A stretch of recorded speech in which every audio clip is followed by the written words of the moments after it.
ప్రస్తుతం మనతో పాటుగా ఉన్నారు కాంగ్రెస్ పార్టీ ఎంపీ క్యాండిడేట్ అయినటువంటి సురేష్ కుమార్ షెట్కార్ గారు.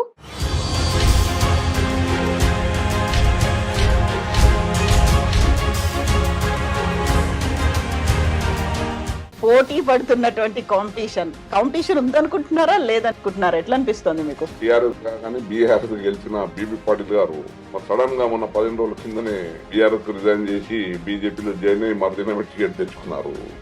మరి గత 10 సంవత్సరాలు వాళ్ళు నియోజకవర్గం చేసింది ఏం లేదు. సిద్ధాంతాలు లేని నాయకుడు. బిజినెస్ ప్రొటెక్షన్ కోసం వాళ్ళు రాజకీయాలు చేస్తారండి. కాంగ్రెస్ ఏమో 4 అసెంబ్లీ సెగ్మెంట్ గెలుచుకుంది, బీఆర్ఎస్ 2 గెలుచుకుంది, బీజేపీ కూడా గెలుచుకుంది. రేవంత్ రెడ్డిని కేసీఆర్ ని ఓడించాడు. అక్కడ ఏం ప్రచారం జరిగిందంటే అంతేగాని మా ఓడే నాయకుడు కాదు మా రేవంత్ రెడ్డి గారు. 100 రోజుల్లో అన్నటువంటి హామీల్ని అమలు చేయలేకపోయారు. అది 120 రోజులు అయింది అనేది ఒకటి ఉంది. ఆ వ్యతిరేకత అనేది వచ్చి లైన్ తప్పు లైన్ బంద్ అయితే కరెంట్ లేదని చెప్తా ఉన్నారు. ప్రభుత్వం ఇప్పుడు ఆర్డర్ ఇష్యూ చేసింది.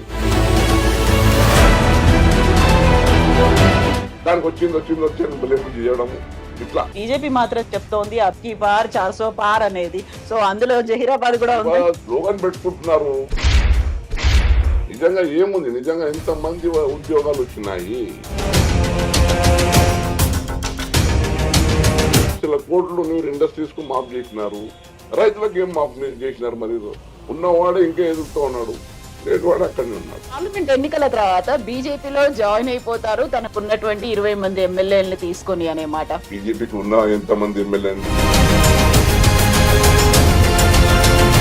బీఆర్ఎస్ లో ఉన్న ఎమ్మెల్యేలు ఒక కాళ్ళ మీద కాంగ్రెస్ లో ఎప్పుడు చేరుతారని మీరు చూస్తూ ఉన్నారు రోజు. ఎందుకు గెలవాలి బీజేపీ అంటే? మన మోదీ రామ మందిరం పేరు మీద నాకు ఓట్లు పడతాయి. రేవంత్ రెడ్డి గారు 5 కాదు ఇంకా 10 సంవత్సరాలు కూడా పాలించే అర్హత ఉన్నది. మా ప్రభుత్వం ఎటువంటి ఢోకా లేదు. హైదరాబాద్ కాంగ్రెస్ ఎంపీ క్యాండిడేట్ సురేష్ కుమార్ షెట్కార్ గారు. సురేష్ గారు, ఇప్పుడు ఆల్మోస్ట్ 4 అవుతుంది, ఇప్పటిదాకా మీరు లంచ్ చేయలేదు, ఎందుకట్లా? మీరు చూస్తూ ఉన్నారు కదా, ఈ మా ఎన్నికల క్యాంపెయిన్ లో తీరిక లేకుండా సమావేశాలు పెట్టుకుంటూ ప్రచారం చేసుకోవడం, ఇది టైం అనేది మన కంట్రోల్లో ఉండదండి. మనం అందుకే చలేగా అనుకుంటారా? అంతే అండి. అయితే ఎండలేమో విపరీతంగా పెరిగినాయి. లాస్ట్ టైం ఏమో మనకి ఏప్రిల్లోనే అయితే ఈసారి మేలో ఉన్నాయి ఎలక్షన్స్. ఈ ఎండల్ని తట్టుకోవాలి, అది ఇంత క్యాంపెయినింగ్ చేయాలి, మీతో పాటుగా అందరినీ చూసుకోవాలంటే ఏం చేసుకుంటారు జాగ్రత్తలు? అసలు ఏం లేదు, ఉన్న కొంచెం ఆరోగ్యం కాపాడుకుంటూ ఇక మెయింటైన్ చేస్తామండి. అంతే, ఆరోగ్యంగా ఉంచుకోండి. అదే టైంకు పోయినా ఉండదు, ఎప్పుడు తింటామో తెలియదు. అవును, అయినా కానీ అయినంత జాగ్రత్త తెచ్చుకొని ముందుకు వెళ్తూ ఉంటాము. ఎండల్లో అయితే ఇక ఈ మేలో ఎన్నికలు పెట్టారు, ఫస్ట్ ఫేజ్ లో ఉండాలి.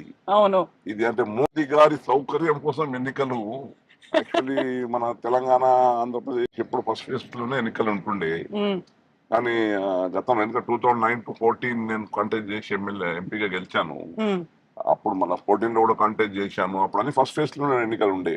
కానీ ఇప్పుడు కావాలని 4th ఫేజ్ లో వేసినారు.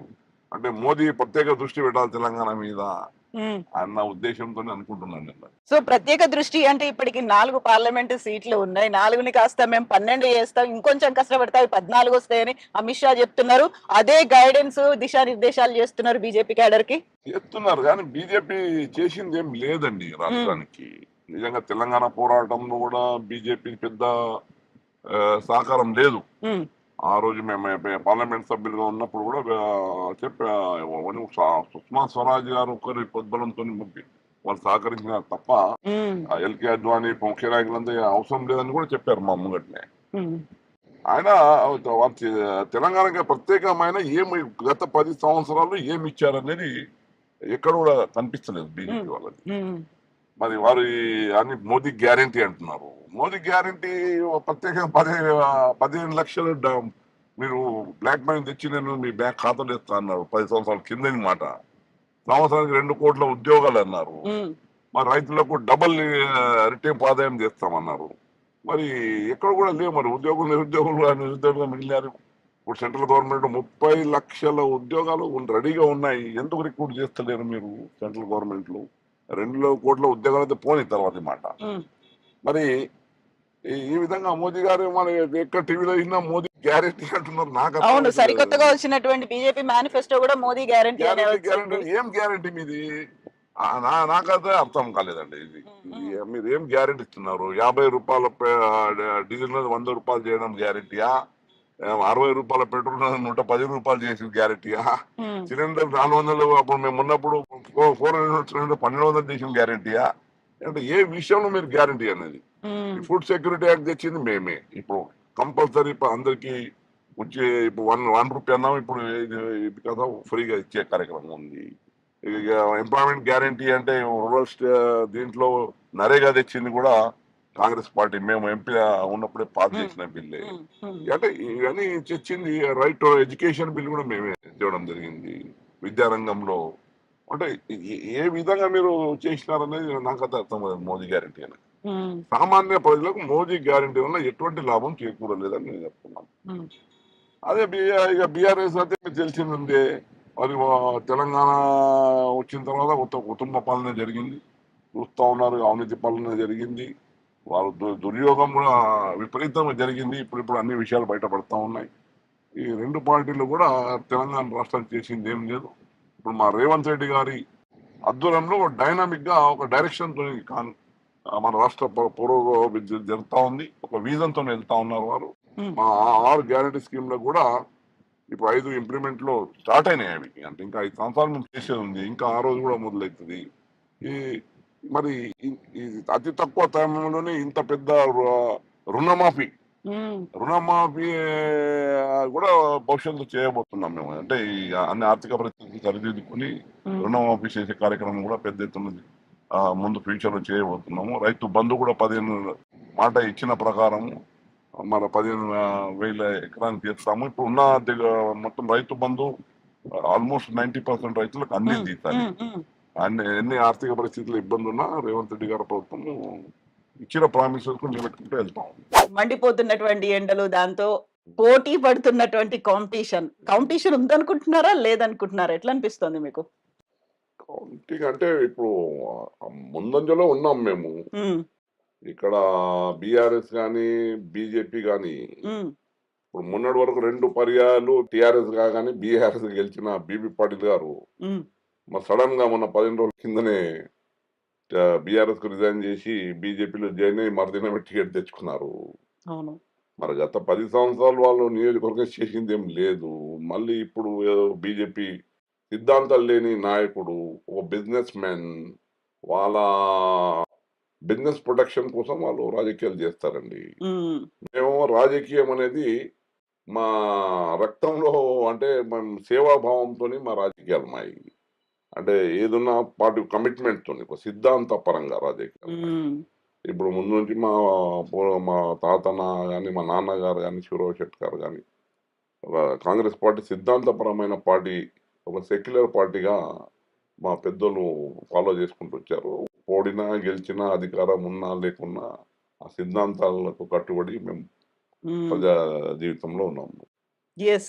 సో మీరు లాయల్ గా కాంగ్రెస్ పార్టీ కార్యకర్తగా కాంగ్రెస్ సిద్ధాంతాలని నమ్మి గెలిచినా ఓడినా ఉన్నారంటే, ఒకసారి నేను మా వ్యూవర్స్ కోసం చెప్పాలి. సురేష్ కుమార్ షెట్కర్ గారి తాతగారు ఫస్ట్ జహీరాబాద్ కి సంబంధించి ఈ కాన్స్టిట్యుయెన్సీలో, అంటే ఈ పార్లమెంట్ నియోజకవర్గంలో నారాయణ ఖేడ్ లో మొట్టమొదటి ఎమ్మెల్యే. ఆ తర్వాత వాళ్ళ ఫాదర్ కూడా నారాయణ ఖేడ్ ని రిప్రజెంట్ చేశారు. తర్వాత సురేష్ కుమార్ షెట్కర్ గారు 2004లో మీరు ఎమ్మెల్యే అయ్యారు ఇక్కడ. 2004 లో ఎమ్మెల్యే, 2009 లో మొత్తం ఎంపీ.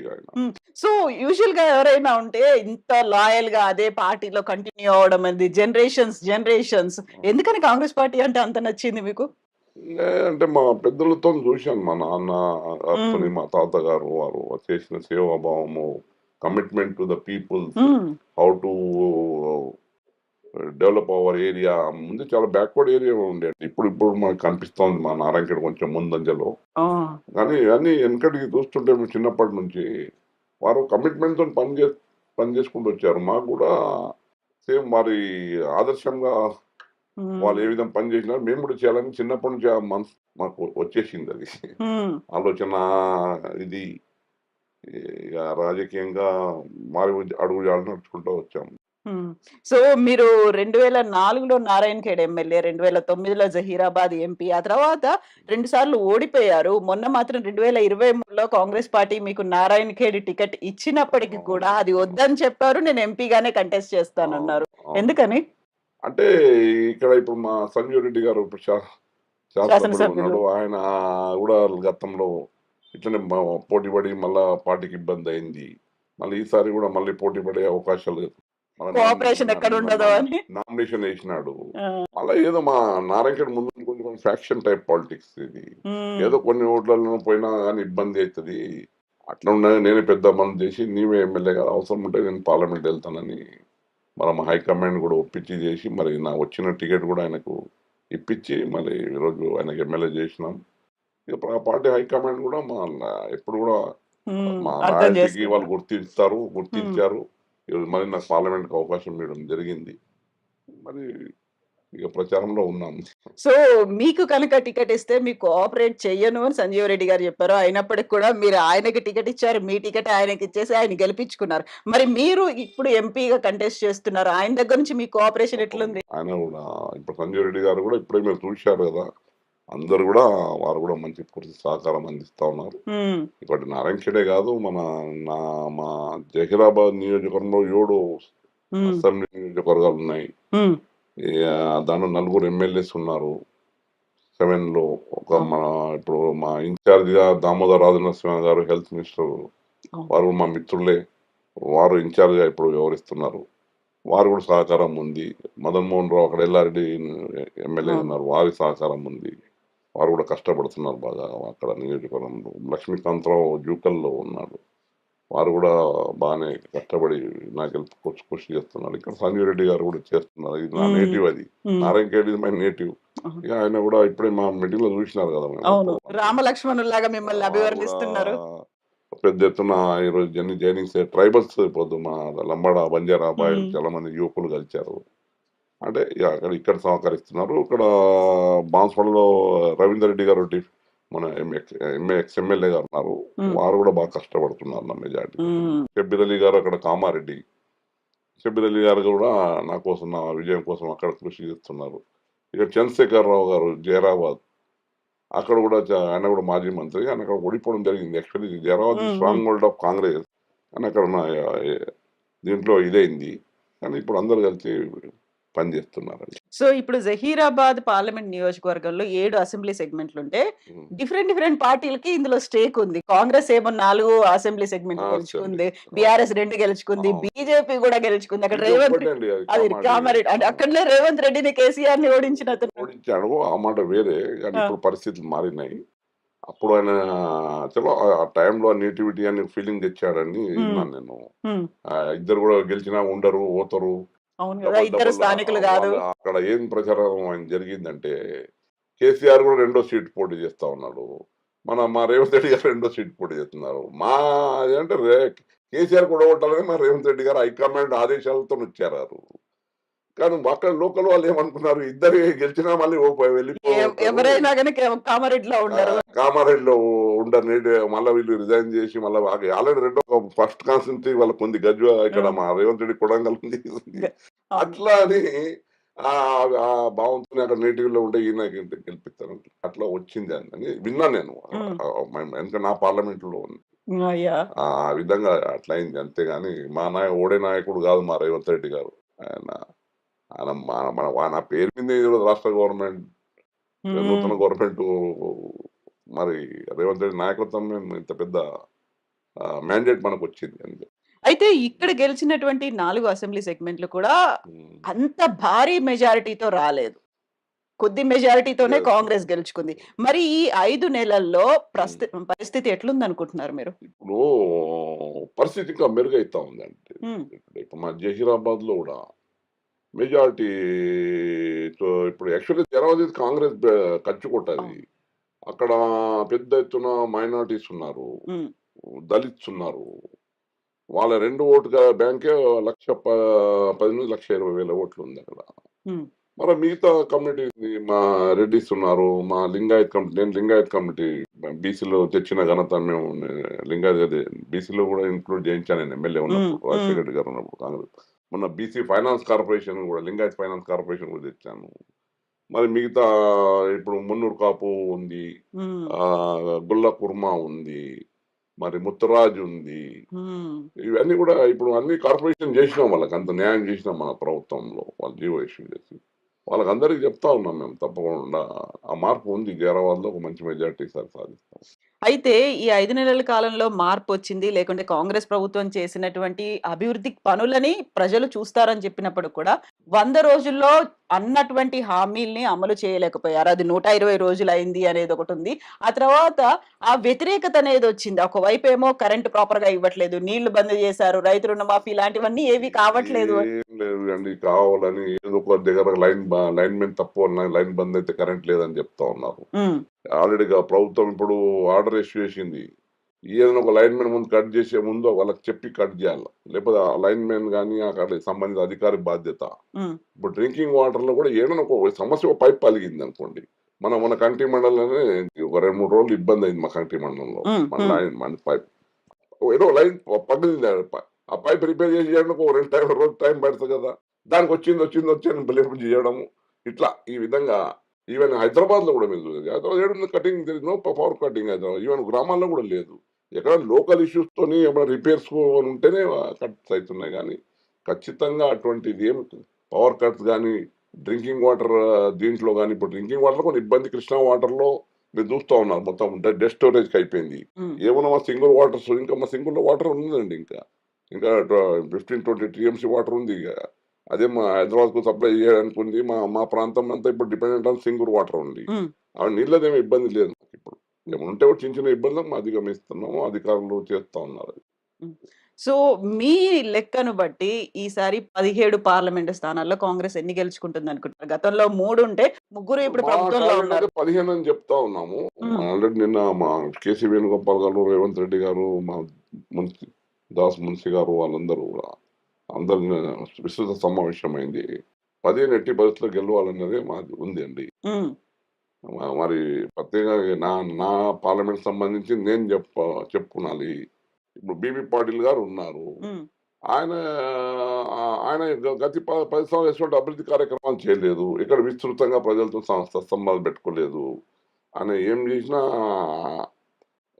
ఎన్నికల టైంలోనే ఏమైనా డబ్బులు వాళ్ళకి వీళ్ళకి ఆశలు చూయించి గెలవడానికే ప్రయత్నం చేస్తా ఉంటాడు గానీ, నిజంగా ప్రజల అందుబాటులో ఉండి, మన ప్రాంతానికి అభివృద్ధి చేసే కార్యక్రమాలు ఇప్పుడు 2 సార్లు అవకాశం ఇచ్చిండ్రు ఆయనకు.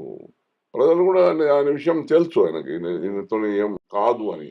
తన స్వలాభం కోసము, తన బిజినెస్ కోసము మళ్ళీ ఆయన పో పార్టీ మార్చిండు. మళ్ళా సిద్ధాంతం లేని నాయకుడు ఆయన.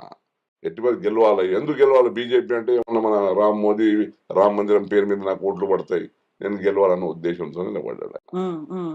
ఏమన్నా అక్కడక్కడ ఏమన్నా అవకాశవాది నాయకులు ఉంటే వాళ్ళకి డబ్బులు ఇవ్వాలా, ఇది చేయాలన్న ఉద్దేశంతోనే ఆయన కార్యక్రమం నడుస్తా ఉంది. నిజంగా ఆయన చేసిన సేవ ఏం లేదు, అభివృద్ధి ఏం లేదు. సో, ఇప్పుడు మీరు చెప్పినట్టుగా ఆయన అభివృద్ధి చేయలేదు ఇవన్నీ అనుకుంటున్నప్పుడు, బీజేపీ మాత్రం చెప్తోంది అబ్ కీ బార్ 400 పార్ అనేది. సో, అందులో జహీరాబాద్ కూడా ఇవాళ ఉందని. స్లోగన్ పెట్టుకుంటున్నారు. వాటి సోషల్ మీడియాలో ఇవన్నీ ఉన్నాయండి. హ్మ్. నిజంగా ఏముంది? నిజంగా ఎంతమంది ఉద్యోగాలు వచ్చినాయి? మేము first where is your employment? హ్మ్. మోదీ గారికి దేశంలో ఎంతమందికి లెక్కలు చెప్పమనండి. మోదీ గారికి ధరలు పెరిగినాయి, ధరల అదుపు ఎంతవరకు మీరు ధర అదుపు చేస్తున్నారు? ఎంత ఎన్ని ఇబ్బందులు సామాన్య ప్రజలు ఫేస్ చేస్తా ఉన్నారు ఈరోజు? దాని గురించి మీరు మాట్లాడతలేరు. మీరు ఒకటే మా మూడో ఆర్థిక వ్యవస్థ చేయాలి, బలమైన ఆర్థిక వ్యవస్థగా చేయాలి. పెద్ద పెద్ద ఇండస్ట్రీస్‌కు పెద్దగా ధనవంతులు వాళ్ళే కావాలి గానీ, ఆహ్, ఆ డబ్బనేది సామాన్యులకు పొందాలి, పోవాలి గదండీ! 16,00,000 కోట్లు మీరు ఇండస్ట్రీస్‌కు మాఫ్ జేసినారు. రైతులకు ఏం మాఫ్ జేసినారు మరి? రైతులే అన్నదాతలు గదా! రైతులకు ఎటువంటి మీరు న్యాయం చేసినారని మేము అడుగుతా ఉన్నాం మీరు. హ్మ్. రైతులు ఇంత ప్రొటెస్ట్ జేసినారు మీరు. ఢిల్లీలో జేసినారు. మాకు మినిమమ్ సపోర్ట్ ప్రైస్ ఇయ్యాలని. దాని మీద ఇప్పటికి మీరు స్పష్టమైన హామీ లేదు మీది. మరి అటువంటి టైంలో మీరు రైతులకే మీరు చేయండి న్యాయము. మిగతా పెద్ద పెద్ద ఇండస్ట్రీలు చేసి దేశం ఆర్థికంగా వెలుగుతున్నదంటే ఎట్లండి? ఉమ్, మొత్తం 140 కోట్ల ప్రజలకు కూడా అందాలి కదా! ఆర్థిక మన ఆర్థిక పరిస్థితి మెరుగైనప్పుడు మిగతా ప్రజలకు కూడా సమానంగా పోవాలది. అది లేదు ఇది. ఉమ్, ఉన్నవాడే ఇంకా ఎదుగుతా ఉన్నాడు. లేనివాడు అక్కడనే ఉన్నాడు. ఉమ్, అది మేము వీఆర్ అగైన్స్ట్ ఫర్ దట్. మా కాంగ్రెస్ హైకమాండ్ గాని, మా నాయకుడు రాహుల్ గాంధీ గాని, మా కాంగ్రెస్ సిద్ధాంతం ఏముంటుంది? ఏది కూడా డబ్బు అనేది సమపాలలో కింది వరకు చేరాలి. ఇప్పుడు మేము ఎంప్లాయ్‌మెంట్ గ్యారంటీ స్కీమ్ అన్నాం. ఉమ్, అది మేము మొదలుపెట్టి గ్రామీణ ప్రాంతం మీకు ఎక్కడైనా నిరుద్యోగులు లేకుండా ఈ ఎండాకాలం ఉంది. వాళ్ళకి ఉపాధి దొరకది. కానీ మీరు ఎక్కడ పని నుంచే బాధ్యత ఒక చట్టం మీద ఇచ్చినాం కదండీ ఈరోజు. దానికి ఇప్పుడు 300 ఉంటే దానికి ₹400 పర్ డే అని మేము మా మేనిఫెస్టోలో పెట్టడం జరిగింది. ఉమ్, మన బీసీ కులాలకు కూడా పాపులేషన్ ప్రాతిపదికగా వాళ్ళకి న్యాయం జరగాలి. ఇప్పుడు మన మేనిఫెస్టోలో పెట్టింది. దానికి జనన కావాల. వాళ్ళు ఎంత పాపులేషన్ ఉంది. వాళ్ళ జనాభా ప్రకారం వాళ్ళకి న్యాయం జరగాల. అన్నది ఇప్పుడు కాంగ్రెస్ సిద్ధాంతం అండి. సామాజిక న్యాయం కావాలి ఉమ్. అన్నది కాంగ్రెస్. రైతులకు ఎంఎస్పీ మినిమం ఇవ్వాలని వాళ్ళకి మంచి ఎంఎస్పీ ఇచ్చి స్వామినాథన్ కమిషన్ సిఫార్సులు రికమెండేషన్స్ అయితే ఉన్నాయో అవన్నీ ఇచ్చేయాలని ఉమ్, ఈ విధంగా మా రైతుల కోసం కానీ ప్రతి యువకునికి మినిమం అండి ఒక ₹1,00,000 వరకు వాళ్ళు మన స్కిల్ ట్రైనింగ్ అని ఇచ్చి వాళ్ళకు ఇచ్చేయాలని స్కిల్ ట్రైనింగ్ చేస్తేనే వాళ్ళు రేపు మంచి ఉద్యోగ అవకాశాలు వస్తాయని అది కూడా ఒక మేనిఫెస్టోలో పెట్టడం జరిగింది. మహిళలకు కూడా ఒక మహిళ కుటుంబానికి కనీసం ఒక ₹1,00,000 ఉమ్, మనకు ఆర్థిక సాయం ఆ కుటుంబం ఎదగడానికి అని కూడా ఈ మేనిఫెస్టోలు ఇవన్నీ అంటే మా స్టేట్ మేనిఫెస్టో 6 కాకుండా ఈ సెంట్రల్ మేనిఫెస్టో కూడా ఇవి యాడ్ చేయడం జరిగింది. అంటే దేశంలో ఉన్న డబ్బు సమానంగా అందరికీ అందరికీ అందాలన్నదే మా కాంగ్రెస్ సిద్ధాంతం. సో సామాజిక న్యాయం అందరికీ సమాన అవకాశాలు ఉండాలి. ఆ! అక్కడ ఉన్నటువంటి డెవలప్‌మెంట్ కూడా అందరికీ అందాలని అందాలి. ఇంత మీరు చెప్తున్నప్పటికి కూడా ప్రధానంగా వినిపిస్తున్నటువంటి ఆరోపణ రాష్ట్రంలో రేవంత్ రెడ్డి సర్కార్ ఎక్కువ కాలం ఉండదు. ఆ తర్వాత పార్లమెంట్ ఎన్నికల తర్వాత బీజేపీలో జాయిన్ అయిపోతారు. తనకున్నటువంటి 20 మంది ఎమ్మెల్యేలని తీసుకొని అనే మాట.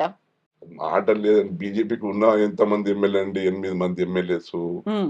ఇప్పుడు బీఆర్ఎస్‌లో ఉన్న ఎమ్మెల్యేలు ఒక కాలు మీద కాంగ్రెస్‌లో ఎప్పుడు చేరతారని మీరు చూస్తా ఉన్నారు రోజు. హ్మ్. వాళ్ళే కనీసం 30 మంది ఎమ్మెల్యేలు వచ్చి చేరే పరిస్థితి ఉంది ఈ రోజు. మా ప్రభుత్వం ఎటువంటి ఢోకా లేదు. రేవంత్ రెడ్డి గారు 5 కాదు ఇంకా 10 సంవత్సరాలు కూడా పాలించే అర్హత ఉన్నది. ఆ పాపులారిటీ ఉంది. విజన్ ఉన్నది. హ్మ్. మన రాష్ట్ర అభివృద్ధి గాని, వెల్ఫేర్ స్కీమ్స్‌గా గాని, మా కాంగ్రెస్ పార్టీ ఇక్కడ వెల్ఫేర్ స్కీమ్ చేసుకుంటూనే, మరి రాష్ట్ర అభివృద్ధి కూడా ఆర్థికంగా ఎదగాలన్నది మా కార్యక్రమం ఉంది. అది మీరు భవిష్యత్తులో చూస్తారు పాపం. ఇప్పుడు 3 నెలలైంది. మొన్న రాగానే కోడొచ్చింది. హ్మ్. కోడొచ్చింది గానీ 5 గ్యారంటీలు ఇంప్లిమెంట్ చేసినాము. మళ్ళీ డెఫినెట్ చేస్తాం ఇప్పుడు మేము. రేపు సెంట్రల్‌లో మా గవర్నమెంట్ రాబోతుందండి. మీరు అనుకుంటున్నారు మోదీ 400 అని ఏం లేదు. హ్మ్. రీసెంట్ సర్వేలో 2, 3 రోజుల కింద మీరు చూసినారు. నార్త్‌లో మోదీ ఏదో అనుకుంటున్న టార్గెట్ రీచ్ కాలేకపోతున్నారు. అందుకే సౌత్ మీద దృష్టి పెట్టాలని వారు ఆరాటం. కానీ ఇక్కడ సౌత్‌లో కూడా ప్రజలు అదేదో రామ మందిరం దీని మీద మేము గెలుస్తామన్న ఒకటే ఇష్యూ వాళ్ళు చేస్తున్నారు. రాముడు వారు ఒక్కడిది కాదు. రాముడు అందరి వాడు మావాడు కూడా రాముడే కదా! మా ఇంట్లో పూజించామా ఇప్పుడు మేమే రామ మందిరం మా దగ్గర నారాయణఖేడ్‌లో మా 400 ఇయర్స్ ఓల్డ్ ముంగట రామ మందిరం ఉంది. మేము సొంతంగా మేమే కట్టిస్తున్నామండి. అది పునర్నిర్మాణం చేస్తున్నాం రామ మందిరం. హ్మ్. దానికి మా మా మా డబ్బులు పెట్టి. అంటే మేము రాముని గురించి మా భక్తులం కాదా? రాముడు మీ బీజేపీ వాళ్ళే రాముని భక్తులా? అంటే ఈ విధంగా దేవుని పేరు పెట్టుకొని మీరు ఇవాళ చేయడం ఇది భావ్యం కాదు. మీరు ఉంటే డెవలప్‌మెంట్ మంచి వేరే ఇష్యూస్ మాట్లాడండి. హ్మ్. దేవుని మాటల్లో ఎందుకు మాట్లాడుతున్నారు మీరు? మతపరంగా ఎందుకు మాట్లాడుతున్నారు? మతపరంగా ఎవరి మతం వాళ్ళకు రాజ్యాంగంగా మనకు వాళ్ళ హక్కు ఉన్నది. దాని ప్రకారం సామరస్యంగా ఎవరు వాళ్ళు ఇక్కడ హిందూసే గాని, ముస్లిమ్సే గాని, క్రిస్టియన్సే గాని, సిఖ్‌లే గాని మతపరంగా మన రైట్స్ ఉన్నాయి. మన కాన్స్టిట్యూషన్ ఉన్నది. దాని ప్రకారం అందరూ ఎవరిది వాళ్ళు ఉన్నారు. మనం ప్రేమగా ఉండాలనేది కాంగ్రెస్ కోరుకునేది. వారి మధ్యన దూరం పెంచకూడదు కదండీ. దగ్గర ప్రేమతో ఉంటే అన్ని సమాజం బాగుంటది. శాంతి బాగుంటది. అభివృద్ధి అయితది. హ్మ్. అన్నదే మా సిద్ధాంతము. అయితే మీరు ఇప్పుడు ఒక మాట అన్నారు. అక్కడ వాళ్ళు 400 అని చెప్తున్నారు కానీ ఆ నంబర్ తగ్గిపోతుంది. తగ్గిపోయింది. సర్వేలో మా నంబర్ 2, 3 రోజుల కిందనే మీరు చూసిర్రు ఒక సర్వే. ఇప్పుడు హ్మ్. మోదీకి రీచ్ కాలేకపోతున్నారు వాళ్ళు. వాళ్ళకి మాక్సిమం 220 దాటతలేదు. అయితే తెలంగాణకి సంబంధించి మాత్రం రేవంత్ రెడ్డి బీజేపీకి హెల్ప్ చేయడానికే ఉన్నటువంటి 7, 8 స్ట్రాంగ్‌గా ఎవరైతే బీజేపీ లీడర్లున్నారో వాళ్ళకి అపోజిట్‌గా ఒక వీక్ క్యాండిడేట్స్‌ని పెట్టాడు. బీజేపీకి అదంతా హెల్ప్ చేస్తున్నారు అనే మాట. అంత తప్పుడు ఆరోపణ అండి. ఆయన మంచి స్ట్రాంగ్ క్యాండిడేట్స్‌కే ఎవరున్నా స్ట్రాంగ్ అపోజిషన్ మంచి క్యాండిడేట్స్‌కే ఆయన పెట్టినాడు ఇప్పుడు. హ్మ్. ఇప్పుడు ఏమన్నా హైదరాబాద్‌లో ఏదుందో అక్కడ చుట్టుపక్కల ముందు నుంచి కాంగ్రెస్ మొన్న ఎన్నికల్లో కొంచెం వీక్‌గానే ఉంది. రంగారెడ్డి జిల్లా గాని కొంచెం హైదరాబాద్ మీరు చూసినారు. హ్మ్. అటు దాన్ని ఏ విధంగా స్ట్రాంగ్ చేయాలి, కాంగ్రెస్‌కి ఏ విధంగా గెలిపించాలన్న దీని మీదనే వారు వర్కౌట్ చేస్తున్నారు. ఇప్పుడు ఉన్న దాంట్లో మంచి క్యాండిడేట్స్‌కే వారు పెట్టినారు. హ్మ్. గెలిచాక మీరు చూస్తారు మీరు. వచ్చే 13 నాటి తర్వాత మీరు చూస్తారు మంచి తప్పకుండా ఆ సీట్లు కూడా మనం గెలవబోతున్నాం. హ్మ్. సో, ఇక్కడ నారాయణఖేడ్‌కి సంబంధించి ఒక గ్రూపులనేవి ఉన్నాయి. సో, అసెంబ్లీ ఎన్నికల టైంలో కనిపించాయి. మీరు కొంచెం వెనకడుగేసి నేను పార్లమెంట్‌కే పోటీ చేస్తానని చెప్పినప్పటికి, మీ మీద కూడా పర్సనల్‌గా వచ్చినటువంటి అవినీతి ఆరోపణలు, లేకుంటే భూ కబ్జాలు, అక్రమాలు చేశారు అనే దానికి ఏమో ఈ ఉంటే నారాయణఖేడ్ అడ్డాగా తరతరాలుగా మీరిక్కడే ఉన్నారు కాబట్టి, హ్మ్. ఏం చెప్తారు ఆన్సర్? మాకు అటువంటి అవినీతి ఆరోపణలు లేవండి. ఎక్కడ మా ఫ్యామిలీ‌లనే హ్మ్. మేము యాక్చువల్లీ ఇప్పటికి నేను నా రాజకీయ జీవితంలో మా నాన్నగారిది గాని, మా గ్రాండ్ ఫాదర్ అటువంటి ఆరోపణలు ఎక్కడ కూడా లేవు. ఎవరైనా ఒక డబ్బు తీసుకున్నది కూడా ఆరోపణ లేదు మా దగ్గర. హ్మ్. ఇక రాజకీయ ప్రత్యర్థులు ఏదో చెప్తా ఉంటారు. కానీ వేర్ ఈస్ ది ప్రూఫ్? వాటికి మా రాజకీయాల్లో మాటలతోని చెప్పుడు వేరే. హ్మ్. నిజంగా ఏమైనా ఉంటే ప్రూవ్ చేయాలా? ప్రూవ్ చేసి చూపించాలి కదండీ! అటువంటి ఆరోపణలు ఏం లేవు మాకు. మా ప్రజలు కూడా మీరు ఎక్కడైనా అడగండి. ఆరోపణలు లేవా? రుజువులు లేవా? ప్రజలను మీరు అడగండి. ఎవడి సురేష్ శెట్కర్ హ్మ్. ఆయన క్యారెక్టర్ ఏంది? ఆయన ఎటువంటి వ్యక్తి అని వారే చెప్తారు. మేము చెప్పేది అవసరం లేదు. హ్మ్. సో, ఇప్పుడు మనం నారాయణఖేడ్‌లో ఉన్నటువంటి ఈ ఇంటి గురించి మాట్లాడుకుంటే ఆల్‌మోస్ట్ ఒక 100 ఏళ్ల పై ఉందా ఇది? యాహ్! ఎంత? ఇది మా తాతగారు కట్టింది 100 ఇయర్స్ ఉంటుంది. హ్మ్. సో, అప్పుడు స్వాతంత్ర సమరయోధుడిగా ఉన్నప్పుడు కట్టిందా? లేకుంటే ఆయన ఎమ్మెల్యే అయినప్పుడు లాయర్‌గా ఉండేయండి. హ్మ్. అప్పుడు దాని బిఫోరే కట్టారు. అప్పుడు వాళ్ళు కట్టింది అప్పుడు ఆ కాలంలో లాయర్‌గా ఆనాడు ప్రాక్టీస్ చేసి హ్మ్. వాళ్ళు కట్టిందుంది. హ్మ్. అదే తర్వాత ఇగ వాళ్ళంతా రాజకీయాలొచ్చి అంతా రాజకీయమే వ్యవసాయం. హ్మ్. మేమంతా వ్యవసాయదారులము. రాజకీయము, వ్యవసాయము, సొంత వ్యవసాయం అది. సో, ఈ పాత ఇంటిని అట్లనే ఉంచినందుకు దీన్ని మళ్ళీ రెనోవేట్ జేయాలి, దీన్ని మార్చుకోవాలనేది గూడా అనిపించలేదా? మార్చి దీనికే రెనోవేట్ చేస్తూ ఉంటాం. గోడలు రెనోవేట్ చేస్తేనే మంచిగుంటాయి గదండీ! హ్మ్. నిర్మాణంలో దీన్ని డిస్మాంటిల్ దీన్ని జేయాలి అట్లా ఏం అనిపించలేదు. దానికి పాతదానికే యాంటిక్ లేక వాడుతున్నాంలే. హ్మ్. హ్మ్. అట్లా వాడుకుంటున్నాం. హ్మ్. సో, మీ తాతగారు, మీ నాన్నగారు ఇద్దరు అడ్వకేట్‌లు. మరి మీరు మాత్రం ఈ అగ్రికల్చర్ సైన్స్ యెస్. జేసి యెస్. ఇటువైపు నాకు ఎందుకొచ్చిండ్రు? వ్యవసాయం అంటే ఇంట్రెస్ట్ అండి. హ్మ్. యాక్చువల్లీ అందుకని నేను అగ్రికల్చర్ చేసి వ్యవసాయం గూడా చేశాను నేను. తర్వాత రాజకీయాలొచ్చిన తర్వాత కొంచెం బిజీ అయిపోయాను గానీ, అదర్‌వైజ్ నేను వ్యవసాయ పట్టభద్రుడైన తర్వాత మా నారంకేడ్‌లోనే మంచి వ్యవసాయం చేసేవాడిని. హ్మ్. తర్వాత ఇగ రాజకీయాలొచ్చిన తర్వాత ఇగ దీని రాజకీయాల మీద ఎక్కువ దృష్టి. సో, రాజకీయాలు మీకు వారసత్వంగా వచ్చినాయి. ఆ తర్వాత మీకొక బాబు ఉన్నాడు, ఇద్దరు అమ్మాయిలున్నారు. ఒక అమ్మాయి మాత్రం ఇంట్రెస్ట్ చూపిస్తుందా గిరిజ తనేమన్నా? ఆమె స్పోక్స్ పర్సన్‌గా పనిచేస్తుంది. మీడియాలో మాట్లాడుతా ఉంది. వార్ హ్మ్. రూమ్‌లో పార్టీకి కూడా ఆమె సేవలు అందిస్తా ఉంది. హ్మ్. ఇక మా సన్ గూడా ఆయన గూడా యాక్చువల్లీ ఇండస్ట్రీలో ఉంది. ఓకే. ఫుడ్ ఇండస్ట్రీ అది చేసుకుంటూ ఆయన గూడా మా ఫ్యామిలీలో అందరూ అండి. పోస్ట్ కోసం కాకుండా ఇటువంటి ఏమున్నా ఇంట్రెస్ట్ చూయిస్తా ఉంటారు రాజకీయాల్లో. హ్మ్. తమ్ముని దగ్గరికెళ్ళి హ్మ్. హ్మ్. అలాగా. హ్మ్. సో, ఇప్పుడు మళ్ళీ మనం జహీరాబాద్‌కి సంబంధించి మాట్లాడుకుందాం. జహీరాబాద్ పార్లమెంట్‌లో ఇప్పుడు బీఆర్ఎస్ ఇక్కడ 2 సార్లు గెలిచింది. మీరు అవును. అవును. అవును. 2009లో మీరు గెలిచినప్పటికి అవునవును. తెలంగాణ రాష్ట్ర ఏర్పాటుకు జరిగినటువంటి ఉద్యమంలో మీరు పార్టిసిపేట్ చేసిండ్రు. మీ అవునండి. వాయిస్‌ని పార్లమెంట్ వేదికగా వినిపించిండ్రు. బట్ అవునండి. 2014లో ఓడిపోయిండ్రు. అది టీఆర్ఎస్ గెలుచుకుంది. ఆ అవునండి. తర్వాత 2019లో కూడా టీఆర్ఎస్సే యెస్. గెలుచుకుంది. యెస్. యెస్. ఇప్పుడు అదే సిట్టింగ్ ఎంపీ బీజేపీ నుంచి పోటీ చేస్తున్నారు. సో, టీఆర్ఎస్ బలం పెంచుకుంది అంటారా? లేకుంటే గాలి అనిల్ కుమార్ ఈసారి ఇక్కడి నుంచి కంటెస్ట్ చేస్తున్నా ఎట్లా చూస్తున్నారు మీరు? ఇప్పుడు గాలి గూడా ప్రయత్నం చేస్తుండు గానీ, BRS day to day cadre divert హ్మ్. అయిపోతుంది అండి. హ్మ్. మాక్సిమం కాంగ్రెస్‌లో కలుస్తున్నారు. లేకపోతే అక్కడ బీజేపీలో కలుస్తున్నారు. అట్లా కొంచెం ముందున్నంత గట్టిగా కనపడతలేదు హ్మ్. బీఆర్ఎస్. హ్మ్. డిమోరల్ ఇది అవుతున్నదేమో అనిపిస్తా ఉంది. అంటే ఓటర్స్ ఎందుకలా? ఎట్టున్నారో ఎందుకు? తెలియదు. ఎందుకు? ఏమో ఇప్పుడు కేసీఆర్ మన ప్రజలు చెప్పాలి దానికి. ఇప్పుడు ఓటు రూపంగా రేపు ఎన్నికల్లో చెప్తారు ఏంది అది బీఆర్ఎస్ అనేది. హ్మ్. అంటే నిజంగా కార్యకర్తలు నాయకుల్లో అయితే మార్పు ఉంది. హ్మ్. రోజు ఒక వాళ్ళు కొందరు కాంగ్రెస్ సగం మంది కాంగ్రెస్ లో వస్తున్నారు నాయకులు, కొందరు అటు వెళ్తున్నారు. మరి నిజంగా ప్రజలు ఉన్నారా లేదా అనేది ఇక వచ్చే ఎన్నికలే ప్రూవ్ చేయాలి వాళ్ళకు. హ్మ్. ఏదో చూస్తే జనాలైతే మళ్ళా వస్తున్నారు, వాళ్ళు మీటింగ్ పెడితే వస్తున్నారు కానీ ఓట్లు ఎట్టేస్తారనేది కొంచెం నాకు డౌట్ ఇప్పుడు. ఓకే. ఏమన్నా జహీరాబాద్ అనేది ముందు నుంచి కాంగ్రెస్‌కి ఒక ఆ, కంచుకోటలా ఉంది. కాకపోతే తెలుసు. తెలంగాణ రాష్ట్రం వచ్చిన తర్వాత అది బీఆర్ఎస్ వైపయింది. 2 సార్లు బీఆర్ఎస్. ఈసారి అది మళ్ళీ మారి మీ వైపు వస్తుందనుకుంటున్నారా? డెఫినెట్లీ అండి ఈసారి మీరు చూస్తారు. హ్మ్. మళ్ళా మేము రిగైన్ మాది ఓల్డ్ ప్రాసెస్ అన్నట్లు ఇది. మా మా మెదక్ జిల్లా అంటే పాత మెదక్ జిల్లా స్లోలీ వస్తా అవేకన్ అవుతారు మా వాళ్ళు. హ్మ్. హ్మ్. ఇప్పుడు వేరే జిల్లాలో స్పీడ్ గా చేంజ్ బట్ చేస్తారు. మెదక్ అనేది ఉద్యమాల కిల్లా అంటారు. అక్కడి నుంచి అంటాము స్టార్ట్ కానీ అయింది. జనరల్ చూసినాం మొన్న ఇప్పుడు 10 అవుట్ ఆఫ్ పాత జిల్లా 10 లో 3 గెలిచాం మేము. అవును. కానీ ఇప్పుడు ఈ ఎన్నికల్లో మీరు చూడండి రివర్స్ ఉంటుంది మన హ్మ్.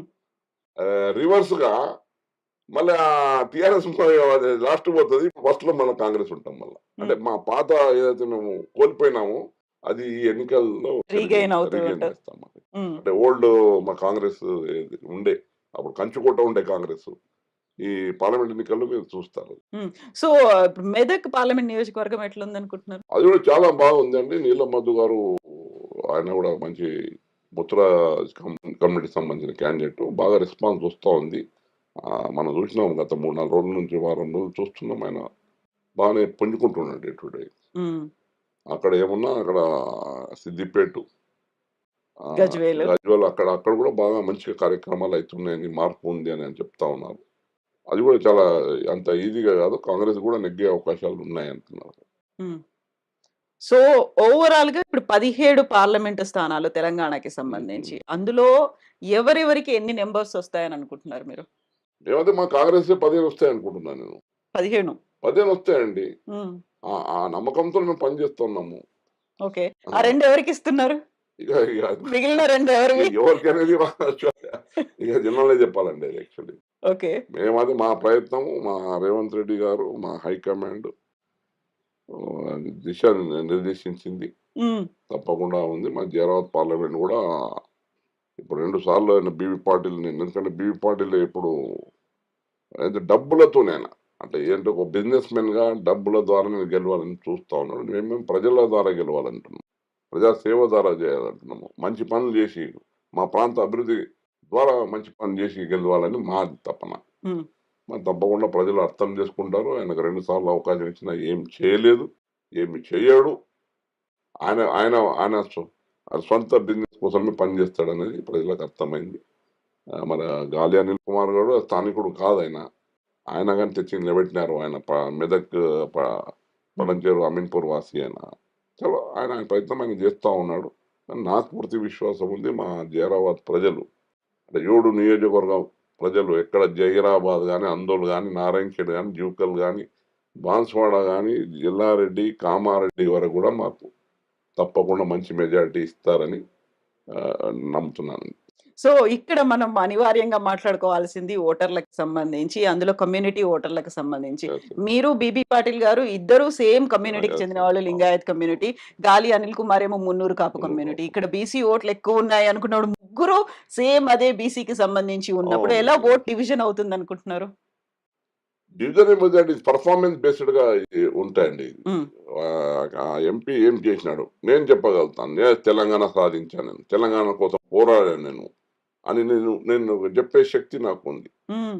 నేను తెలంగాణ బిల్లు పాస్ చేసినా, మా సోనియా గాంధీకి ఒప్పించినా, మా హైకమాండ్‌కి ఆ ఒప్పించినా, టైంలో నేనక్కడున్నాను నేను అని. ఉన్నానని చెప్తా. హ్మ్. చెప్పే రైట్ నాకుంది. డెవలప్‌మెంట్‌లో కూడా నేను జాతీయ రహదారుల విషయంలో కూడా అండి. ఇప్పుడు మా సంగారెడ్డి జహీరాబాద్ హైవే 4 లేన్ అయింది. నా హయాంలోనే అయింది. మరి ఇప్పుడు మీరు ఈ రోడ్ వచ్చారు చూడండి, సంగారెడ్డి టు నాందేడ్ అకోలా రోడ్. 2012లోనే దానికి జాతీయ రహదారిగా కన్వర్ట్ చేసి 14లో టెండర్ కూడా బెయించి అప్పుడే 14 వరకు మా గవర్నమెంట్ అయిపోయింది. కానీ అప్పటికి మనం ట్రాక్ మీద తెచ్చిచ్చినాము. హ్మ్. అది మెల్లగా ఇప్పటివరకు మనం 7 సంవత్సరాల్లో ఇప్పుడు కంప్లీట్ అయింది. అంటే అది తెచ్చిన ఘనత కూడా నాదే.